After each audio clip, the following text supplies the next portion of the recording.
देखिए, किसी सिक्के के दो पहलू होते हैं, उसी तरीके से किसी कार्मिक रिलेशनशिप के भी दो पहलू होते हैं, जिसमें सिर्फ हम एक ही पहलू को देखते हैं। वो है कि हमें धोखा मिल गया या हम विक्टिम मेंटालिटी के हो गए, इस पर्सन ने मुझे पेन दिया, इस पर्सन से मैं कैसे निकलूं बाहर। तो आप एक स्ट्रेस और डिप्रेस मेंटालिटी के पर्सन बन जाते हैं। आइए आपको सिक्के का दूसरा पहलू भी बताते हैं, जिससे कि आप हील हो जाएंगे और चीज़ों को देखने का नजरिया आपका बदल जाएगा। देखिए, सबसे पहला तो ये है कि आप किसी भी अगर कार्मिक रिलेशनशिप में होते हैं, उसमें एक पार्टनर तो वो है जिसने आपको धोखा दिया, दूसरा पार्टनर वो है जो बिल्कुल विक्टिम मेंटालिटी में चला गया और एक सिचुएशन में स्टक हो गया। देखिए, सिक्के का दूसरा पहलू भी देखना शुरू करिए। सिक्के का दूसरा पहलू यही है कि अगर वो इंसान इतने कम पीरियड में आपको इतना तबाह करके चला गया, अगर वो लॉन्ग टर्म के लिए आपकी लाइफ में रहता, तो सोचिए वो कितना बड़ा नुकसान, कितना बड़ा पेन आपको दे सकता था। जो दर्द आपको बहुत बड़ा मिल सकता था ना, वो बहुत कम मिल गया। यही सोचिए। राजा और सोनम के केस में भी आप जरा सोचिए, अगर उसे सोनम की सच्चाई वक्त से पहले पता चल जाती, तो शायद वो बहुत बड़े नुकसान से बच जाता। तो भगवान का शुक्र मनाइए और सिक्के का दूसरा पहलू देखना शुरू करिए। और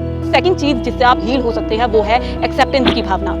देखिए, बहुत सारी ना लव रिलेशनशिप की डेस्टिनी में ये पहले से ही लिखा होता है कि इनका पेनफुल ही एंड होगा और उस एंड को कोई बदल नहीं सकता। देखिए, यूनिवर्स के बहुत डिफरेंट प्लान होते हैं, हर पर्सन के लिए हो सकता है, उस पर्सन के लिए भी अलग प्लान हो और आपके लिए भी अलग प्लान हो। तो यूनिवर्स के प्लान को ट्रस्ट कीजिए और एक्सेप्ट कीजिए। जितनी जल्दी आप एक्सेप्ट करेंगे, उतना जल्दी आप आगे बढ़ेंगे और आपकी लाइफ में ग्रोथ आएगी। देखिए, तीसरी चीज जिससे आप हील हो सकते हैं, वो है पास्ट लाइफ कनेक्शन। देखिए, हो सकता है कि पास्ट लाइफ में उस व्यक्ति के साथ आपने यही गलती करी हो और यही चीज इस जन्म में आपके पास लौट कर आई हो। तो कोशिश कीजिए इस कार्मिक कनेक्शन को यही एंड कर दीजिए और उस व्यक्ति को माफ कर दीजिए। जितनी जल्दी आप माफ करेंगे और इस सिचुएशन से हील होंगे, उतनी जल्दी आप बेहतर महसूस करेंगे और स्टक सिचुएशन से बाहर निकल जाएंगे। देखिए, चौथी सबसे बड़ी चीज जिससे आप हील हो सकते हैं और इस कार्मिक कनेक्शन के पेन से बाहर निकल सकते हैं, वो ये है कि कुछ लोग ना आपको लाइफ में लेसन देने के लिए आते हैं। यूनिवर्स ऐसा नहीं है कि आपको कुछ कर्मा देना चाहता है, यूनिवर्स आपको कुछ सिखाना चाहता है और वो ये सिखाना चाहता है कि दुनिया वैसी नहीं है जैसी आप सोचकर बैठे हैं। इस दुनिया में लोगों के बहुत सारे रंग रूप हैं जो अभी आपने देखने बाकी हैं। तो देख लीजिए, सीखिए और आगे बढ़िए और कोशिश कीजिए स्टक सिचुएशन से बाहर निकलिए, क्योंकि ग्रोथ आगे आपका वेट कर रही है।